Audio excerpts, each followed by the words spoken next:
Quelle est la différence entre un portugais du Nord et un portugais du Sud? Entre un portugais de Porto et un portugais de Faro, il y a une différence génétique mesurable. Pour un pays de cette taille, le gradient nord-sud du Portugal est l'un des plus marqués d'Europe. En 2025, une étude publiée dans Genome Biology a analysé l'ADN de 67 individus anciens couvrant 5000 ans d'histoire portugaise. Le résultat principal est que le Nord et le Sud du Portugal n'ont pas vécu la même histoire génétique. Le Nord du Portugal a été plus stable que le Sud, mais pas immobile. Sa base génétique est en place depuis la fin de la préhistoire, avec un gradient nord-est-sud-ouest détectable dès le néolithique. Pendant la période médiévale, un apport venu d'Europe centrale est arrivé dans le nord, probablement lié aux migrations germaniques des Suèves au 5e siècle. Mais ces apports sont restés limités. Le Nord n'a pas subi les grands bouleversements qu'a connus le Sud. Pendant la période romaine, le centre-est du pays, notamment la ville d'Idanha Avela, dans le district de Castelo Branco, fonctionne comme un carrefour de l'Empire. La population locale reste très majoritairement ibérique, descendante des populations de l'âge du fer, mais l'étude détecte aussi des individus dont l'ADN renvoie à l'Italie de l'âge du fer, à la Méditerranée orientale et à l'Afrique du Nord.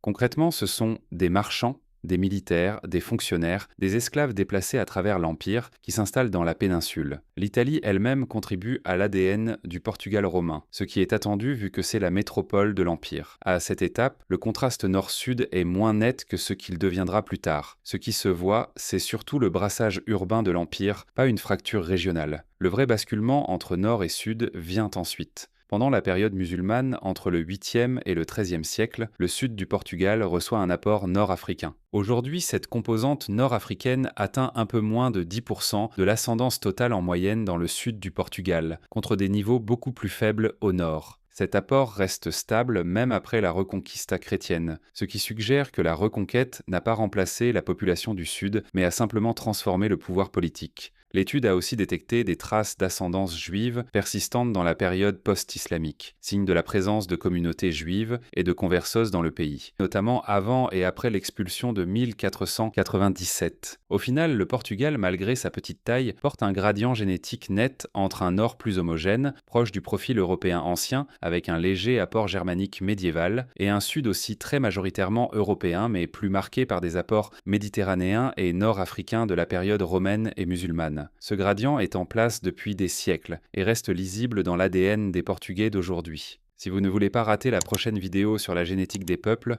abonnez-vous.